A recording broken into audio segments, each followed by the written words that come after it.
You got paid 3 days ago. 3 days. And you have already performed the ancient human ritual known as, where did it all go? You didn't buy anything mad. No yacht, no racehorse, no solid gold spoon. Just bits. A coffee, a thing off the internet you can't remember ordering, a meal deal that somehow cost as much as a small wedding. And now your bank balance is doing that sad little impression of a heart monitor flatlining. Payday. Gone by Tuesday. A modern fairy tale, brought to you by oat milk and impulse.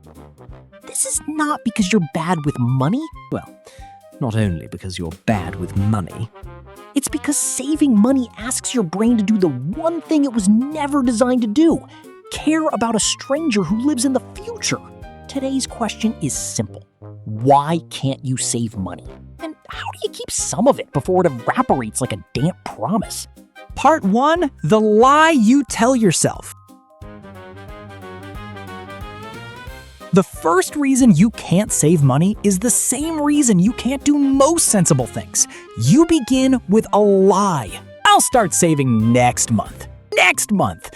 The magical kingdom where you are taller, calmer, richer, and somehow enjoy spreadsheets. The problem is, next month never arrives. It just keeps politely rebranding itself as this month, but later. Next month is not a date. It is a hiding place. You're not lying on purpose. Your brain genuinely believes future you will have it together. Future you doesn't snack. Future you goes to the gym. Future you has a budget, a pension, and a little labeled jar for emergencies. Future you is frankly insufferable. And future you is also completely imaginary. Part 2. Your future self is a total stranger.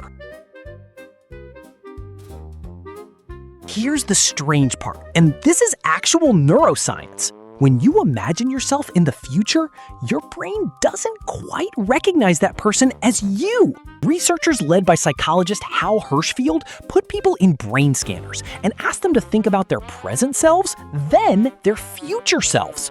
When you think about present you, a part of the brain involved in self-reflection lights up. When you think about future you, say you in 30 years, the same region behaves more like you're thinking about a complete stranger. Yes, to your own brain, retired you is some random pensioner you've never met, and you are being asked to mail them money. And it gets sharper. The people whose brains showed the biggest gap between present self and future self were the least patient with money. They grabbed smaller rewards now instead of waiting for bigger rewards later. This is called temporal discounting.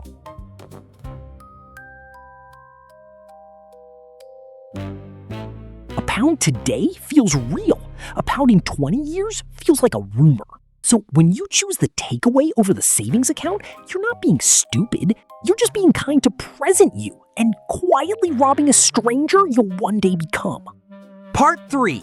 The pain of paying. Now, let's talk about why spending feels like nothing. Because there was a time when spending hurt. Handing over actual cash activates a tiny flicker of discomfort. Economists call it the pain of paying. Watching real notes leave your hand stings just a little, and that sting makes you pause. In a famous study, MIT researchers Prelec and Simister auctioned tickets to a sold-out basketball game. Half the bidders had to pay cash, half could pay by card.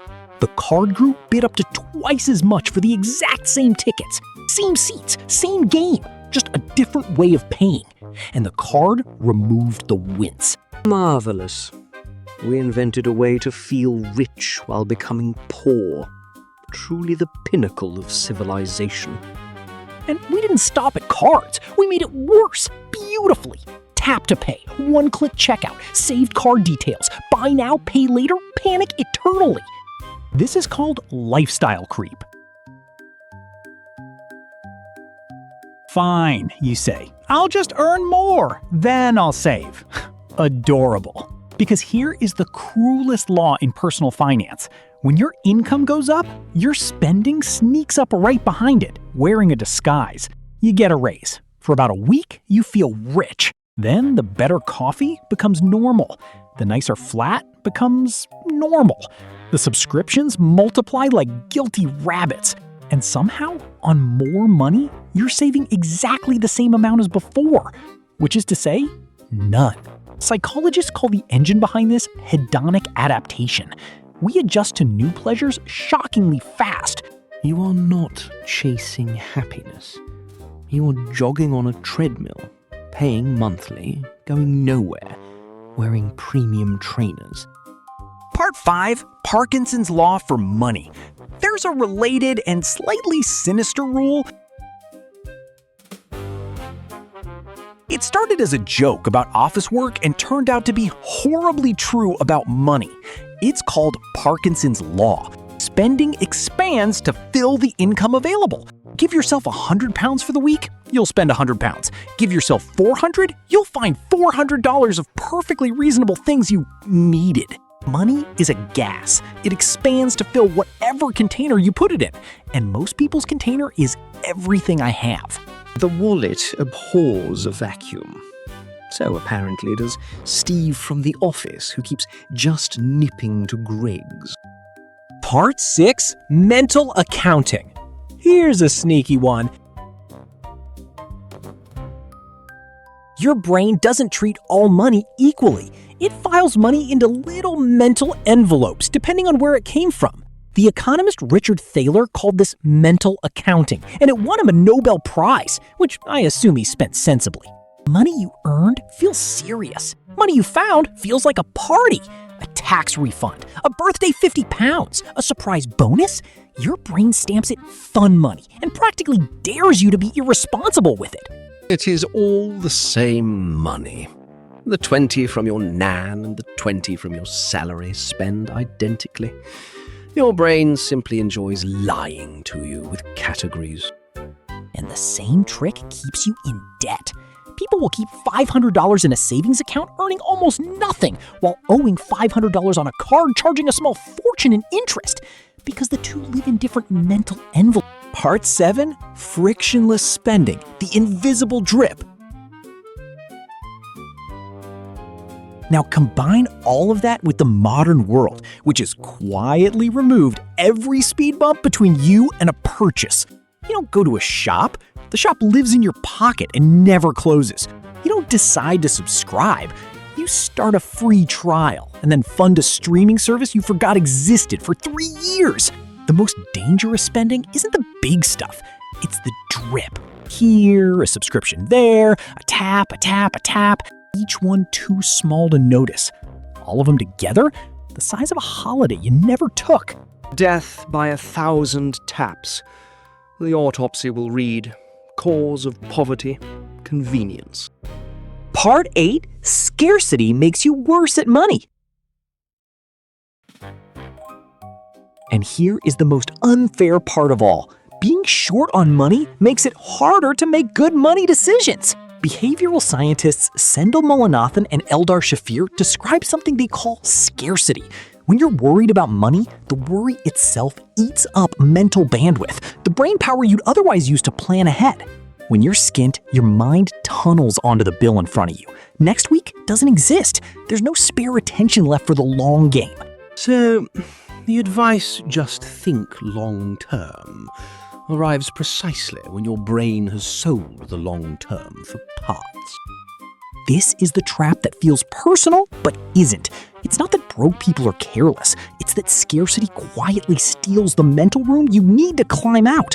Which is why just be more disciplined is such useless advice. You can't out-discipline a system that's designed to drain you and a brain that's busy panicking. Part 9. Why willpower is a terrible plan. So why not just try harder? Because willpower, as a money strategy, is a chocolate teapot. On one side, you. Tired after work, holding a phone, standing next to a checkout designed by people who studied exactly how you make decisions. On the other side, an entire industry of marketing teams, one-click buttons, midnight sales, and that little voice that says, treat yourself. Ignore him. He has said that 19 times today, and he does not have a job. You will not win this with gritted teeth.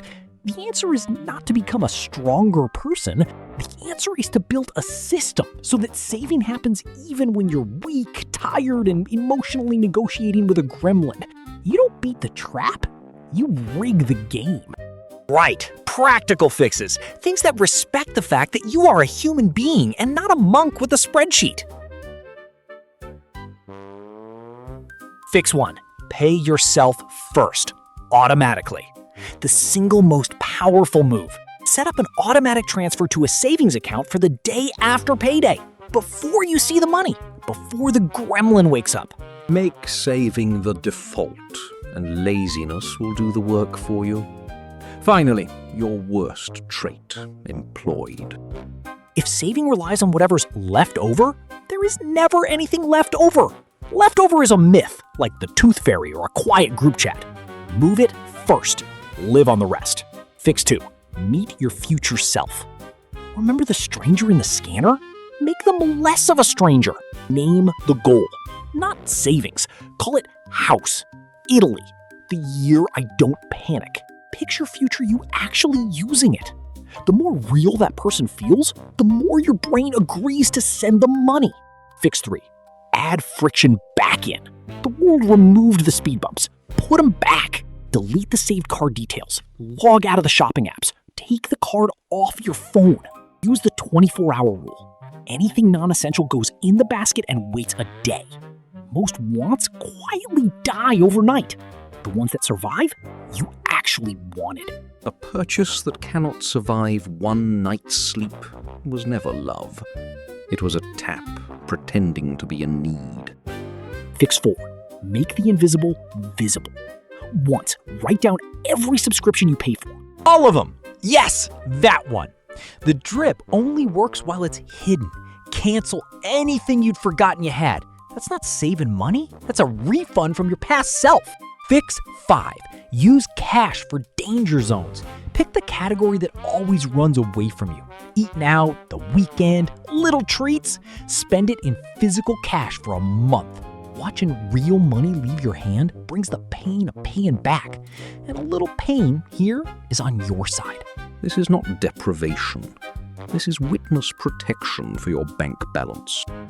Fix 6. Protect your weak moments. Don't let tired, lonely, just got paid, slightly bored you negotiate with a midnight sale. Those are the danger hours. No big decisions after 9 p.m. No shopping when you're sad. No just browsing when you're avoiding something.